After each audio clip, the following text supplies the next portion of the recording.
Hey Luke, you guys are put on the field first against Buffalo. That's usually not how it goes. Usually puts the offense out first. What do you think about just as a linebacker putting defense out there first? I mean, I like it. I like going out there and just kind of setting the tone for the game. I always like going out first. It just it kind of calms me a little bit nerve-wise too, so I don't have to wait another 5 minutes or however long the offensive possession is before I get to go play. So it's good. Is that something you'd like to see against Oklahoma? Yeah, I mean, it all just depends on what Frost wants to do, but yeah, I'd want to go out there first. Luke, you currently lead the Big Ten in tackles. Can you talk about how your confidence has maybe grown over your first 3 games of the season? I mean, yeah, I didn't know that, by the way, but yeah, no, I just I feel like I've gotten a lot better from week 1, week 2 to week 3, and it's just I feel like I've put a lot more emphasis on finishing with my tackles and stuff. I had a couple missed tackles those first 2 games that I really wanted to clean up Buffalo and just kind of build on what I did at Buffalo to going on forward through the season. To finish at this level, you have to. They're not always going to be these wrap-up forward jobs. Sometimes you got to lead and you got to go at a guy's foot. How do you learn that? How are they teaching you guys to maybe use a shoulder or a hand and get somebody's foot? I mean, Coach Ruud does a really good job of teaching us, you just got to scrap and claw to come up with a body part. He preaches that almost every single day, and that just comes with you have to be violent on your tackles, and just you have to finish the play. Come up with a body part. Yep. Being a guy from in-state, what's your kind of thoughts just on the rivalry with Oklahoma, or even though most of it occurred before you were born? Yeah. I mean, I didn't so growing up, I grew up in Kansas, so I didn't know much, I really didn't know much about Nebraska, Oklahoma growing up because they were out of the conference by the time I really started watching college football. So, but going back, especially now and looking back, it was the biggest rivalry in college football. So it's really good to go out there and kind of continue it a little bit. So you get the feeling that this one is more for the parents and grandparents? I mean, you could say that for sure. Guys from the 60s and 70s. The game of the century is in the 60s, right? Or 70s? 71. 71. Yeah. See? So, shows you how much I know.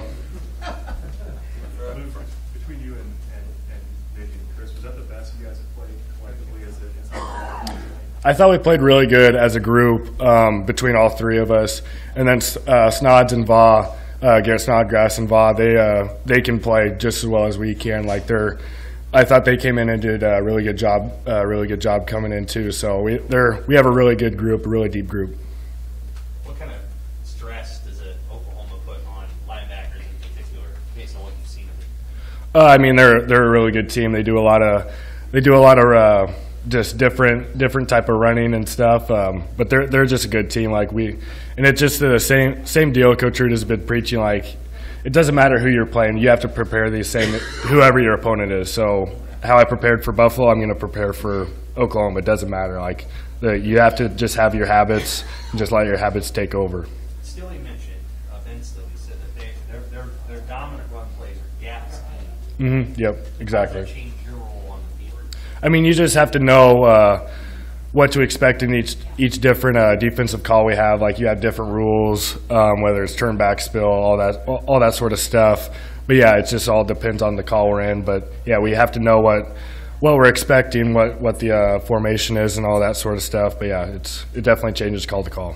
In terms of speed, where does OU stack up with in terms of offenses you've faced in the past? I mean, they're going to be the best offense that we've played so far this year. But they're just a really good team. They're fourth in the country, I think, for a reason. They're a good team. You got highlighted this week as a conference player, defensive player of the week. What does that mean to you? I mean, I didn't even know until I was in the weight room, and I think JoJo came up to me. He was like, "Hey, congrats, man!" I was like, "For what?" But no, that's a huge honor for me. I really, it's just a big honor for me. How well does Nick play next to you? I mean, he had, I think, 8 tackles, something like that. How well are you guys kind of feeding off each other? No, Nick has been playing at a very high level this year. First 2 games, he played at a extremely high level, and he's just kind of been flying under the radar a little bit, in my opinion. But he's playing very good right now, and I think we feed off each other pretty well. Coach Frost said he knew you could play here day 1. Besides Coach Ruud, who's somebody, maybe a teammate, past or present, that really really helped you get acclimated to college football, and when did you feel like, hey, I can make an impact here? I think for me it was Josh Banderas, because he was my he was like a assistant at North Star when I was there my last 2 years of high school, and he helped me a ton with kind of what to expect at the college level and that sort of thing. So it'd definitely be him, besides like the coaches and guys on the team right now, that kind of like got me going for the college level. So did you think you could play as well as you had like right away when you got here, or was there a certain point where you finally thought, hey, I can do this?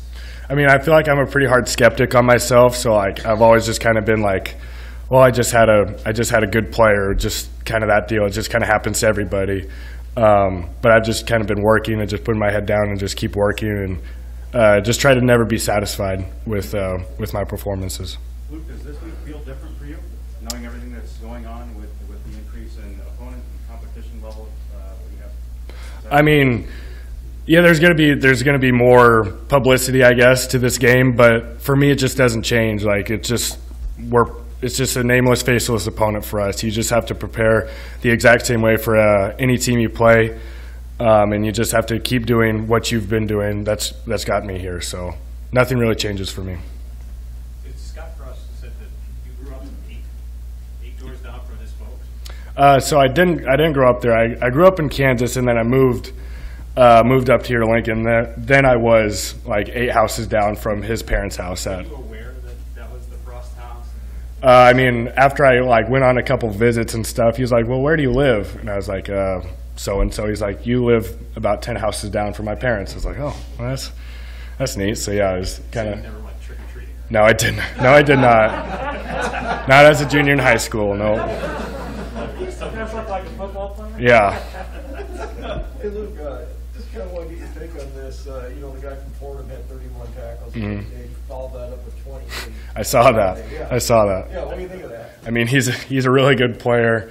I mean, there's not much to say. Like, he's just putting up unbelievable numbers. 16 tackles for you, and that's a day full. Yeah, I was super sore after that. Can't imagine what that man's going through. So. And that fourth down play, you made the play, and then Coach Frost kind of put his hand. Did he give you any crap for kind of leaving him hanging there? He didn't at all. I didn't see him at all. I was just like looking to make sure the runner didn't get the first down, and then I just turned around to celebrate it with the teammates. So yeah, I didn't see Frost at all. I saw that video though where I just left him hanging, but not on purpose. Is that as excited as you've seen Coach Rude during a game? He's usually pretty. It seems from our perspective like he's pretty even keeled most of the time, but he was out there running around. I mean, if you like pay attention to him, he gets fired up a couple of times during a game. So like, there's always a couple plays here and there where he really gets fired up. But yeah, he was pretty excited about that one. Anything else for Luke? Perfect, thank you, guys.